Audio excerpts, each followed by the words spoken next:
سورۃ البینہ کا اردو میں ترجمہ۔ اعوذ باللہ من الشیطان الرجیم، بسم اللہ الرحمن الرحیم۔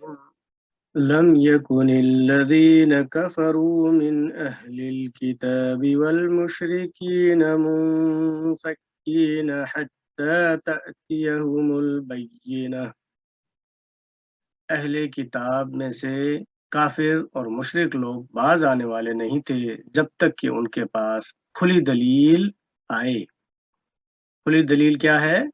رسول من اللہ یتلو صحفا مطہرہ فیہا کتب قیمہ، یعنی اللہ کا ایک رسول جو انہیں پاک و پاکیزہ صحیفے پڑھ کر سنائے جن میں بالکل صحیح اور درست احکام درج ہوں۔ وَمَا تَفَرَّقَ الَّذِينَ أُوتُوا الْكِتَابَ إِلَّا مِن بَعْدِ مَا جَاءَتْهُمُ الْبَيِّنَةُ، جن لوگوں کو کتاب دی گئی تھی ان میں تفرقہ برپا نہیں ہوا مگر اس کے بعد کہ ان کے پاس راہ راست کی واضح دلیل آ چکی ہو، یعنی پوری دلیل آ جانے کے بعد پھر وہ متفرق ہو گئے، الگ الگ حصوں میں بٹ گئے۔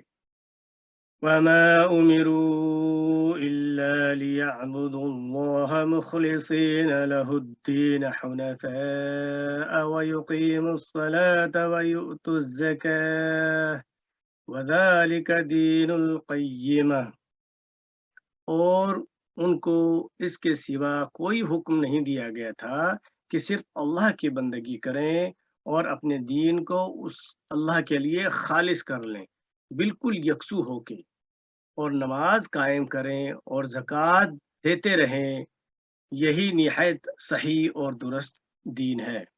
ان الذين كفروا من اهل الكتاب والمشركين في نار جهنم خالدين فيها اولئك هم شر البرية، بے شک وہ لوگ جنہوں نے کفر کیا اہل کتاب میں سے اور جو مشرک تھے ان میں سے، وہ سب دوزخ کی آگ میں ہوں گے جہاں وہ ہمیشہ رہیں گے، یہی لوگ بدترین مخلوقات میں سے ہیں۔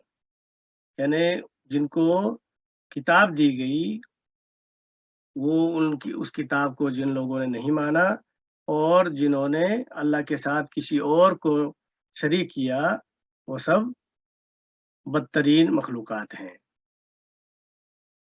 ان الذين آمنوا وعملوا الصالحات اولئك هم خير البرية، بے شک وہ لوگ جو ایمان لائے اور نیک کام کرتے رہے یہی لوگ بہترین مخلوقات میں سے ہیں۔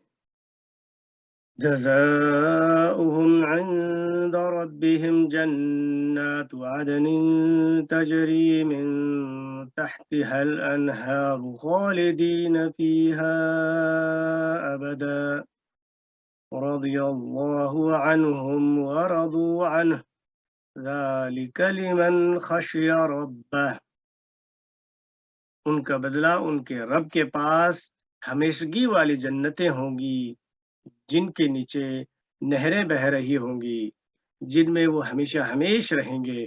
اللہ ان سے راضی ہوا اور وہ اللہ سے راضی ہوئے، یہ ہے اس کے لیے جو اپنے پروردگار سے ڈرتا رہے، تقوی رکھے اور وہ ہر برائی سے بچتا رہے۔ تو اللہ تعالیٰ سے دعا ہے کہ اللہ تعالیٰ ہمیں سیدھے راستے پر رکھے، ہر برائی، ہر غلط، ہر گناہ سے اللہ تعالیٰ ہمیں بچائے، اور اللہ تعالیٰ ہمیں قرآن کو اچھی طرح سمجھ کر اس پر عمل کرنے کی توفیق عطا فرمائے۔ آمین یا رب العالمین۔